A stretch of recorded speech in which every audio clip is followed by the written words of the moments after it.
All right. Hello and welcome back to the Fort Meade Cup for Friday's night's match. Currently, we have the 34th Ducks versus the 41st Vikings. I'm Senior Mashantamala, known as UB from the 32nd IS, and I'm here joined with... Staff Sergeant Porter, known as Sejuani's Flail from the 501 IS. And I am Staff Sergeant Brown, also known as Downtown, from the Free Agent Squad. Starting out with the 34th IS Ducks in the blue team. Top lane, we have Senior Airman Jones as Caparino, Senior Airman Peppers as Hoochu, Senior Airman Gesse as AIO2, Senior Airman Smith as Smitty, and Staff Sergeant Sanderson as the Cripple. And on the side of the red team, we have the Vikings with Senior Airman Ridgeway as Tony Tallboy in the top lane, Senior Airman Potter as Bristol's in the jungle, Senior Airman Burnett as Mr. Thunder in the mid lane, Staff Sergeant Canty as Afarood on AD carry, and Senior Airman Barton as Living Chaos on support. Start the game off. It looks like there's a massive invade going on the side of the 34 Ducks. They have been spotted multiple times by wards being placed by the Vikings as they walked in, and they get hit by a two-man stun from Bard here. Cosmic Binding already doing work at the beginning of the game. And I gotta ask right off the bat, coming from our league's, Briar one trick, Sejuani's Flail, what's the Briar angle look like this game? Is this a good Briar game? Honestly, if you don't overly go aggressive like I do, you're probably off to a good start. But yeah, Cripple going in with an aggressive invade onto the Bard, making him flash over the wall after the Ignite, and now going to pull in Afrorude with the Skewer, going to get them both really low, and now the Vikings bot lane trying to trade some damage back, going to go a little bit more now. Here comes the Bone Skewer getting charged up again, going to pull Jinx in the middle of two, and that will be first blood for Samira. Now Living Chaos trying to get an opportunity, stuns up Pyke, but going to go down to Samira as well for the double kill. Wow, both teams have really good level 1 bot lanes for plays like that. The Pyke went 3 for 3 on Bone Skewers there, and honestly, the Bard was Living Chaos was actually doing very well landing his Cosmic Binding as well. He landed that stun once early, landed it again another time there, and almost actually secured a double kill. That could have been a completely different game if Afro was able to get either of those kills there. But I will say, if solo queue experiences anything to say, Samira starting off with 2 kills is never a great sign. So, looking at the state of the game right now, Tony Tallboy is already getting bullied by the Karma top. Something I haven't seen in a while since Karma mid has been a lot more popular due to the rise of Malignance. But seeing the Karma top has brought back a lot of nostalgia for me because that's a common champ I love to play up there back when it was still meta. And we still had a Kleptomancy in the game. But seeing it back now due to the new items kind of puts a little happiness in a forgotten part of my heart. Really bullying up more guys are here. Definitely extremely much of a lane bully. Just that mantra Q going down all the time, getting Q's harassed down, and it only gets worse once she gets Malignance. This is an absolute bloodbath on both sides. They're just fighting. Every lane has been just fighting. There's a lot of HP being lost here in these trades. Either jungles decides to gank these lanes. It's kills for the taking, honestly. Yeah, Bone Skewer onto Living Chaos, going to get Smitty really low, will be the follow-on kill from Afarood. Flame Choppers go down, but the Phantom Undertow going to get him out to safety before they engage. Riot is going to chase down onto Afarood, going to get there with the Blood Frenzy and the Q-Stun, and going to get that shut down after the response. This is the kind of bot lane action that I love to see. I'm all about fighting and getting your ADC turbo fed and not sitting back and farming for 20 minutes. So this is hype gameplay right here. I'm kind of baffled at like the state of mid lane, considering that Galio is out here made to like counter AP champs, and he's out here getting bullied by Akali. I was like, I lost the words for a bit, and man, it is going wild here. Tony Tallboy still getting bullied up here by Caparino. Mr. Thunder getting bullied by the Akali. This is looking a little rough so far for the Vikings. Yeah, I mean, if we take a look at the scoreboard, it is 4.5 minutes into the game, and Samira already has 3 kills. 3 kills. Yeah, Karma is 24 CS compared to Tony Tallboy's 7 CS. It is a wild game. 41st is not looking too bright right now. If he's going to do his recall, he better finish it all the way. He got canceled out twice already as far as I've seen. Gonna happen a third time. It does, and he dies. Oh no. Armament up, everybody. Not respecting the super low cooldown of the mantra Qs there. You get those back really fast, especially if you're able to keep harassing the enemy champions. And just staying too long with too low of HP, not backing off to safety, and that is a kill for the top lane. Meanwhile, in the bot lane, we had the Bone Skewer connecting with the Phantom Undertow, going to stun up Jinx and kill her. The Magical Journey a little bit, trying to get to safety, going to get under turret and get extremely low, going down to the cripple. More action happening in mid lane, but Kali does miss her turret. Oh. That is 4 kills to the Samira down there. 5 kills total for the enemy, for 34 Ducks bot side here. I think Samira might take over the game here, looking at the state of it. And what I'd love to see is bot lane's already rolling for the Ducks. I would say have Pyke start perma roaming, and if you're the Duck, start locking down some of these objectives. You can go for the grubs, you can go for the dragon. I'd say anything you want to do at this point is just free. So continue that snowball. It looks like definitely the play. It looks like the Ducks actually already secured 1 grub and just left it. If you look at the counter up there, 1 grub is actually occupied, has been taken by side of the Ducks. So I think they're just trying to keep it slow. Oh, no, looks like they're going to get the rest of it now. Briar's currently in the pit going for it. And it seems like Bristol's is going to look to trade Dragon for the grubs in this case. They're going to go 1-for-1 for different objectives here. And I say if you're the Vikings, I mean, this is a pretty decent trade.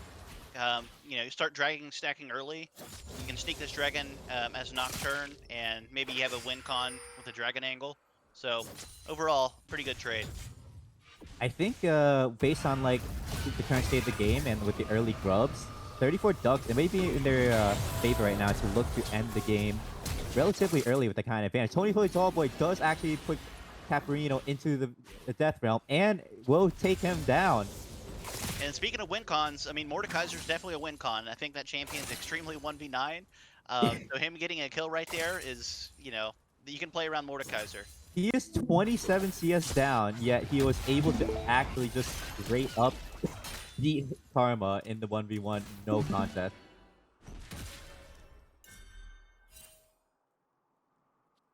Yeah, we're going to have to look for a heavy lead coming out of the top and mid lane this game, because with the early lead that the Ducks have secured for the bot lane, I'd be really scared to go anywhere near this bot lane duo.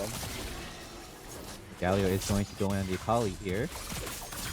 It's a Yeah, full Galio with trade. the touch into the shield of Duran, but the perfect execution coming out, going to get him extremely low, trying to flash to finish the kill, but Galio flashing away with the extra movement speed and will get him out to safety. Meanwhile, in the bot lane, Flame Choppers are coming down, going to get Samira down to about half health. Ignite is dropped onto her, but she's not stacked up for her style points. Going to use the W to block out the zap, and the certain death coming in from Briar, using the Magical Journey to get a little bit closer to this turret, but the Bone Skewer going to pull him in. Heal going down to try to keep the Living Chaos alive. Going to go down to Smitty inevitably, and Aphrorude does not really have the mana nor the ultimate to really respond anymore here. That Bone Skewer caused Living Chaos's Cosmic Bind to actually miss there. And if he landed the stun on Pichu there as he went through the Magical Journey, I think Aphrorude might have been actually able to turn it around. That Bone Skewer really saved the Ducks there in that fight. Yeah, and if Jinx was a couple more minions ahead, she would have had 6 and could have, you know, finished that kill. So unfortunate stuff there. I will say in the mid lane though, that Galio living with 1 HP, that's big.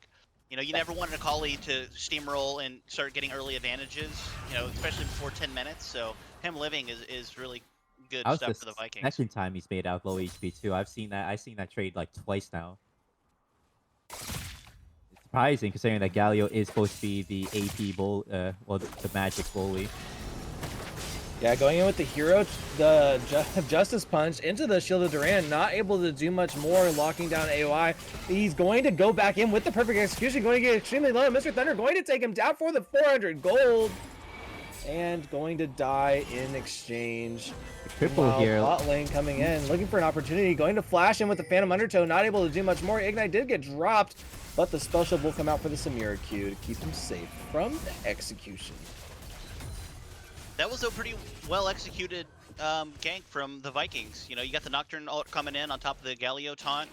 A good roam up by the support. So, you know, they did go 1-for-1 in that trade, but like I like to see the execution of the team comp. I see what you did there. Okay.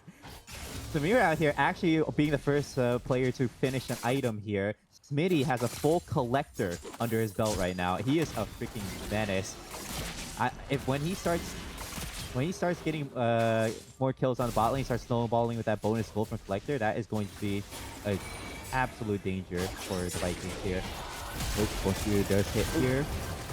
Yeah, Bonesphere into the Phantom Undertow, going to get some autos blocked by the Samira W, not able to do much more. Smitty will have to blast away, and the Tempered Fate going to go down, but miss. The Pike execution going to miss as well, but Samira will get that kill anyway.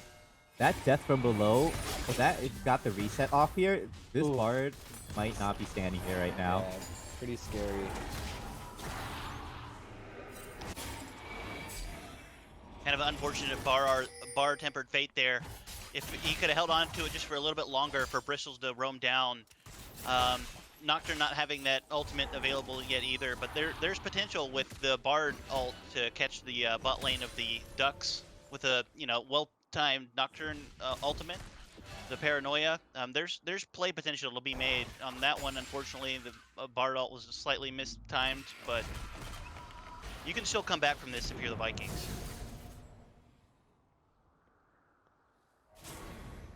So looking at the state of the game here, what do you guys think in terms of the drag control here? Do you think that the Ducks will actually have a chance to the Vikings will have a chance to contest the Ducks in it? Because as you mentioned earlier, dragon stacking is going to be fairly vital here for the Ducks, since they have the early lead. They can secure it now. Yeah, I think the thing is, the Vikings are pretty far behind, and Samir is just giga fed. So, like, what you want to do is, as Nocturne, you know, if you're even or ahead, you can just RN on some Paranoia in on somebody and hopefully win the fight. But they're kind of behind, so they're hesitant to like engage. And in that case, the Ducks are going to start their own dragon stacking. So it's kind of a difficult situation to be in. Just looking at the gold difference here, there's a 5k gold difference. I'm pretty sure all 5k's on Smear as Galio is going to come in.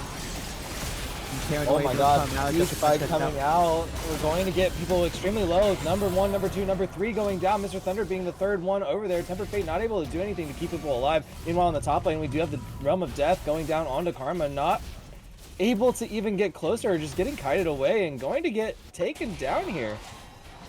4 for 0 across the map.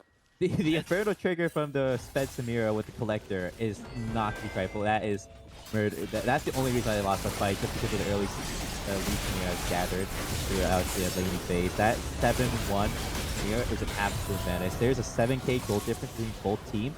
I'm fairly sure like over half of that is just Samira alone. And that's kind of the thing about Nocturne. We saw it there in that fight that, you know, the Vikings are just so far behind at this point, even being so early in the game, that you can't really, you know, as Nocturne you want to go in, but you really can't. And he kind of panicked and used the Paranoia to try to get what he could. And Bard had a pretty decent Tempered Fate, but they're just so far behind that it just doesn't matter because Samir is so big.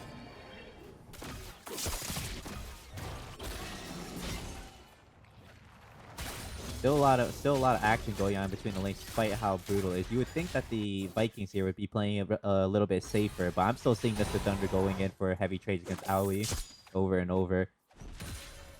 And the only reason why he's able to even last in both of these trades is probably because of the magic shield from the Shield of Duran, being the natural counter to mages here. If we look at the mini-map, Karma was able to get down that top tower against the Mordekaiser. Honestly, give Galio back his old ult, but put it on his W. I think that'd be fair. I wasn't around to know what Galio old ult was. I've only ever known it as a giant statue falling on top of an ally. He pretty much just did like the down B that Kirby has in Smash, but with a giant AoE taunt, and then exploded for damage. Shield of Duran actually going to get charged here, and the Paranoia flying in on AoI, going to go down to the Galio Q right there. Meanwhile, Bristle's getting extremely low, going to go down to the execution. from the cripple. They're going to turn on to Apple as well, and definitely move low, going to get the reset, the second kill. Now they're switching on to Tony Tallboy. YouTube going to try to do anything, but the Realm of Death going to get taken onto him. Now he's going to get stunned in the wall, and the certain death going to get mashed onto him, and that will be the third kill for the Ducks. A good proactive play from the Vikings to get that started off. He had the Tempered Fate perfectly timed on that Akali to stop her dash. And then on top of that, you have the Paranoia of the Nocturne coming in. So that was a really good proactive play, but unfortunately, they're just really far behind, and then the Ducks were in the top push ready to follow up. I see that there are a lot of control wards on the inventories of the Viking, but none placed. I feel like if they had set up vision control prior to making that play, they might have been able to avoid losing out crystals to the Huchu and Caparino hiding in the top river bush there, ready to punish him for face checking. Flowers, who does go into perfect execution here, actually managed to finish this out afterwards. Yeah, they're trying to do so much just to try to defend their base right here. Bristle's flashing into the mid lane, trying to just get away to safety, but flashing in the middle of two. Inferno Trigger came out, but wasn't able to get Bristles down low to finish him off. Meanwhile, Akali going to go back in along with the cripple and the death from below, getting 2 kills for the team. He will go down to the turret right before it dies, but that will be overall a 2, maybe 3 kill lead for the Ducks. Yeah, it does look like the 3 kill lead. Alpha coming back from the base right now. Now they're just trying to hold on for their inhib for dear life, but the UA are fighting against a 6 scrub team with a lead. That is a lot of minions to defend against. The 13k gold difference might actually just be their downfall here. That is, I don't think they have a chance. The only way they can actually look for a win here is if they can get enough people to get an overwhelming numbers advantage against one of their most fed members, like maybe 4 people on Samira, 4 people on Akali. And this is one thing I love about the Fort Meade Cup in general. Paranoia comes out as they go for Caparino, and Super Mega Death Rocket barely misses. This is the numbers advantage I was talking about. They have flash from Tony Tallboy going in.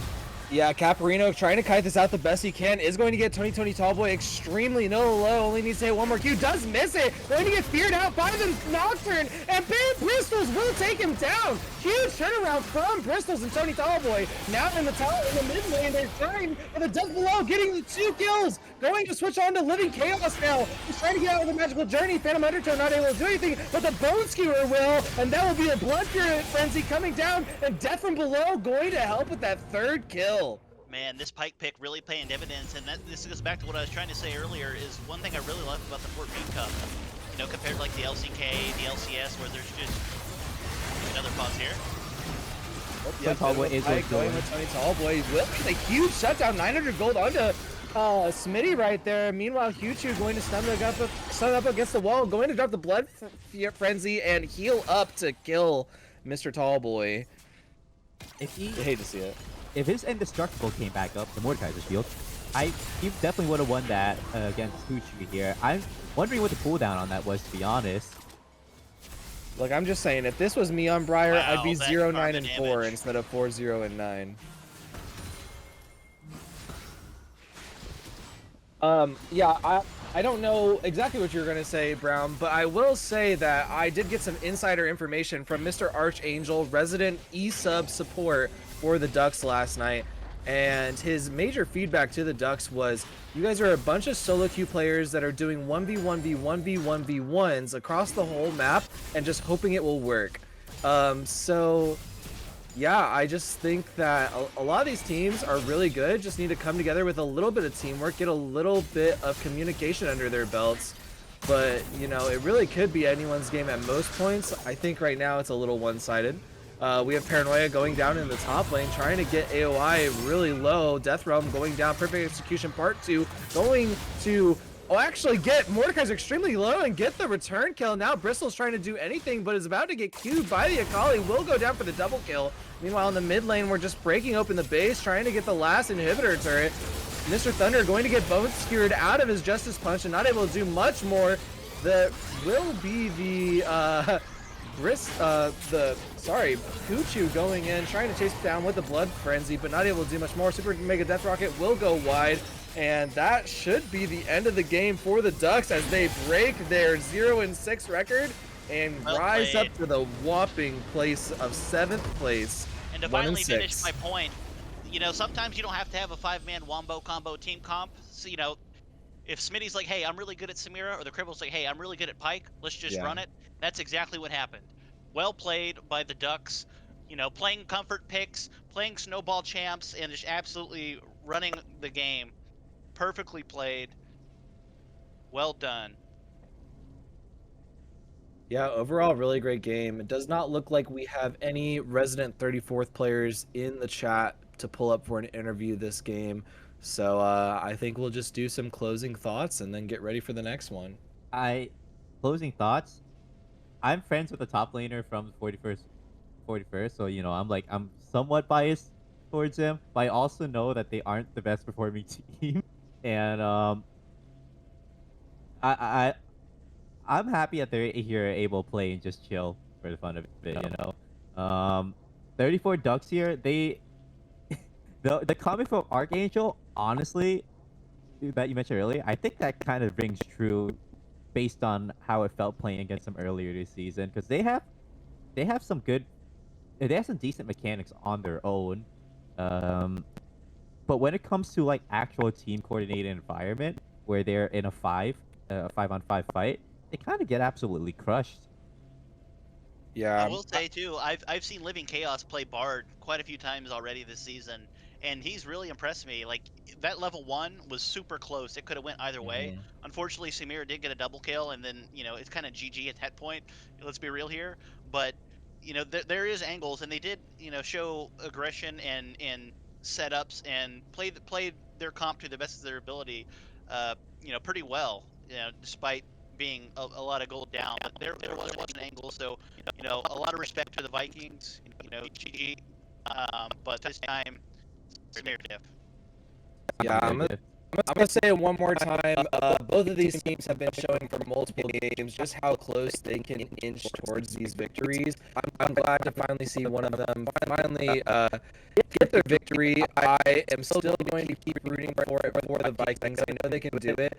They just have to keep do what evidently showed in this game with the Ducks, which was actually a lot of teamwork. Yeah, it was a bit of lane superiority in some of the lanes, but inevitably they did group up and start playing together and using those leads to their advantage and getting leads for the rest of their team. So, you know, that's the curse, but the benefit for these amateur leagues, it's we're playing competitive, but we're also like we're none of us are pros, so we're getting a bunch of ragtag people from our units together, playing some League of Legends, and you gotta iron out the kinks before you can start seeing these teams really shine the way that they can. So gonna keep rooting for the Vikings. Really sorry that they didn't get the win tonight, but I'm looking forward to their next game anyway. But it is fun to see a Pike pop off. Oh, for sure. So It is. GG. Look, I'm proud of my Tony Tallboy for even getting the 2 kills he did. Good on you, man. Good on you, Tony Tallboy. 07. Or one out for Tall Boy. All right. We're gonna go be right back real quick as we get set up for game 3, and we will be with you momentarily.